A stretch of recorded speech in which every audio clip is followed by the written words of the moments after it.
Pastor Sess really had a vision that Albury would, really embrace itself, and the Aboriginal communities of Albury, that this was a place where everyone could get together and share and understand each other and be connected to the river and country. The Wagirra is a trail that runs along the Murray River, which was done by Aboriginal people. And following up the Wagirra trail, there was a sculpture walk called the Yindyamarra Sculpture Walk. So the Yindyamarra Sculpture Walk, to me, it's nearly like a chapter of a book telling stories, Aboriginal traditional stories. So each sculpture go along is like a different chapter of the Wagirra trail. Privileged to be able to walk the trail and talk about the sculptures and teach people about them. Being able to pass on our culture through a sculpture. For our people to show and display our creativity. And passing on what tiny little knowledge that I've been privileged to grow up with is what I'll always do. You never knock back an opportunity to share the culture, because you never know who's listening and you never know how much they're going to get out of it. Every single sculpture's got this big story attached to it. It's kind of like one of Australia's best kept secrets in a way, because it is incredible and it's as good as anything else in the whole world.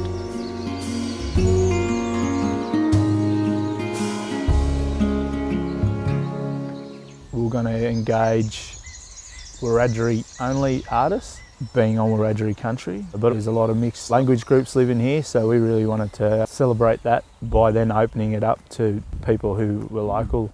It feels very spiritual now that there's all the different sculptures there, and not just Wiradjuri women, there's other energies from the other sculptures as well, different motivations for those sculptures. For me, the most fascinating thing was that the history of the river, a lot of what people talked about really was the natural history of the river. Well, I remember years ago when I was a young kid, I used to watch my grandparents and my uncles and the young fellas build those trap nets, but they were made out of timber. They were material that would be able to bend. They weren't too big. They were just big enough to hold a certain size fish to feed the family. And all the other little fish used to swim through it because we only took a certain size. It's just like today, they give you a size to catch. We've been doing that for hundreds of years before white man ever come here. The bogong moth is a traditional bush tucker. We have a close tie to the bogong moth. It travels all the way down the side of Australia. I'm still learning a lot about it. The positive stuff was that the family followed me with it, so the kids were always around. And for me, I'm still learning a lot about my culture, and so passing that on to my kids is really important to me, and that's why I think it's very important for them to follow me on that journey.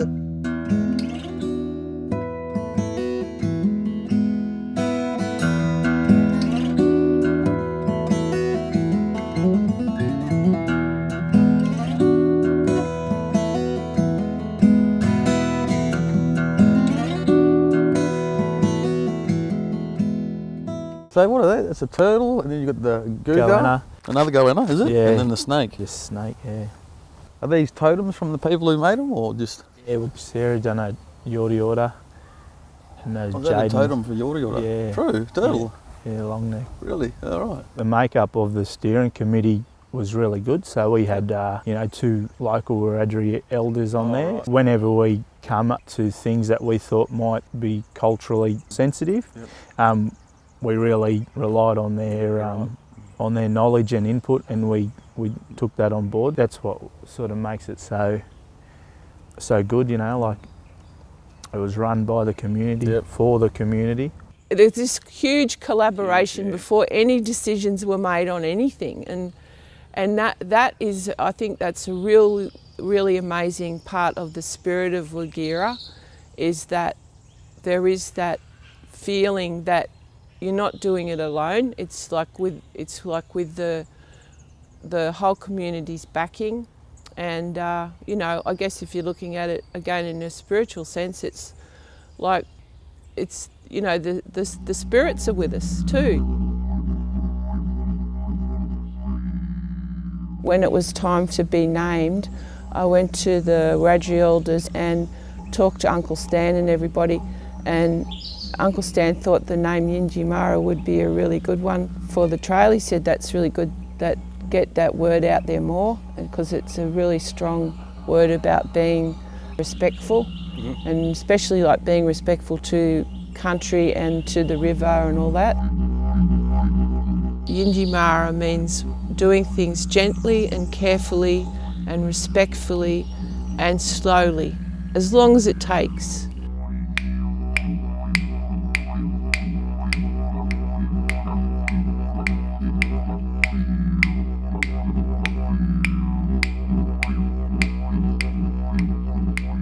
Whenever I take people down the trail, one of my favourite stories is to say that we launched this on Friday the 4th of December 2014 at 11 a.m, and the last sculpture got installed at 11:30 a.m. Yeah. Which is, you know, I just think really shows how close we pushed it to the edge. Concrete was still wet. That's right.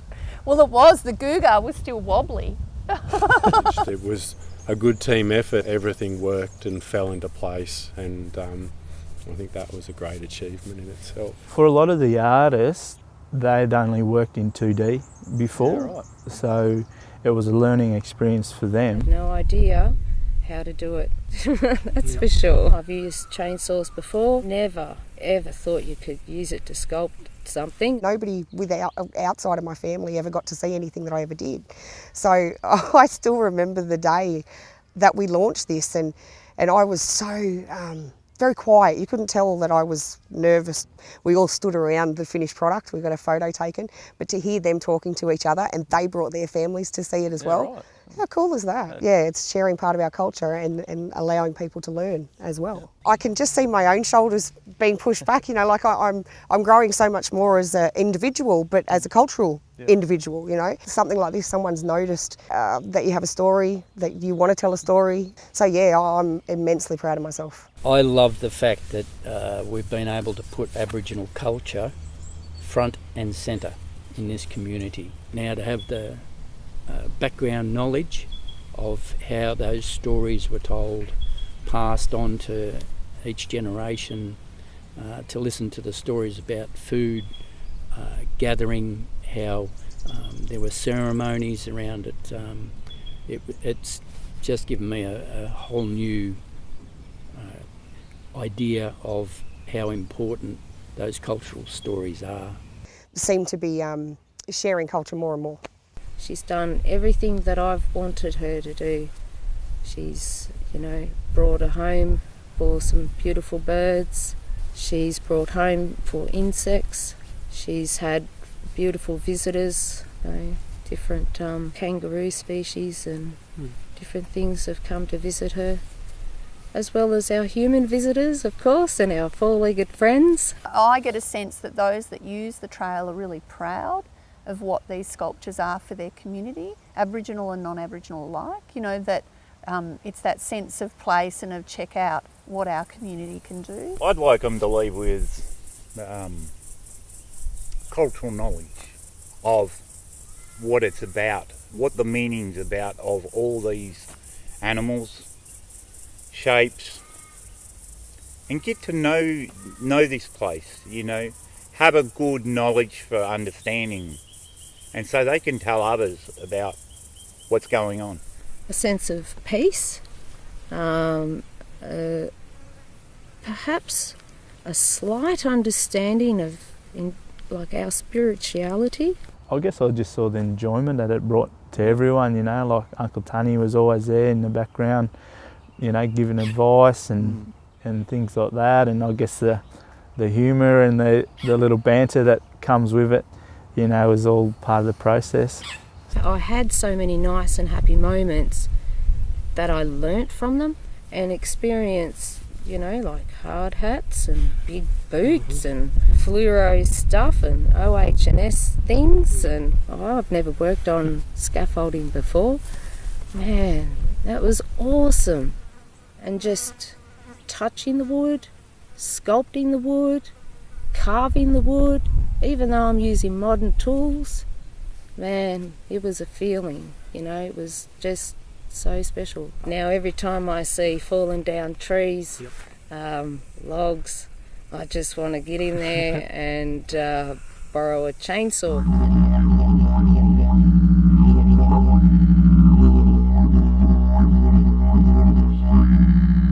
I think the amazing thing about Wagirra and also Yindyamarra Sculpture Walk is the number of people involved.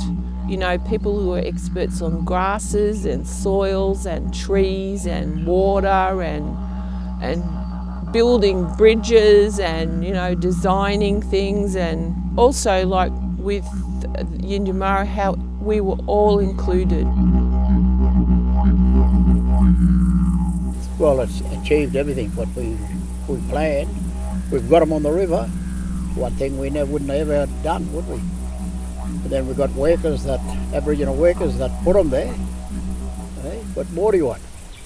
With that big signage we did, if you have a look at it, there's a little magpie up in one corner, and that's in honour of Pastor Seth, because he's kind of looking then over everything, right, the whole thing, and I know he would be he'd be pretty much dancing in heaven for the fact that this has happened, you know, and he's so proud. I think that's also part of Wagirra, is that it's a vision that ancestors had, and you know, the elders of the past had, and that's being brought into the present, and that'll be for the children in the future. So it's got it all tied together, it really has, isn't it? That's awesome.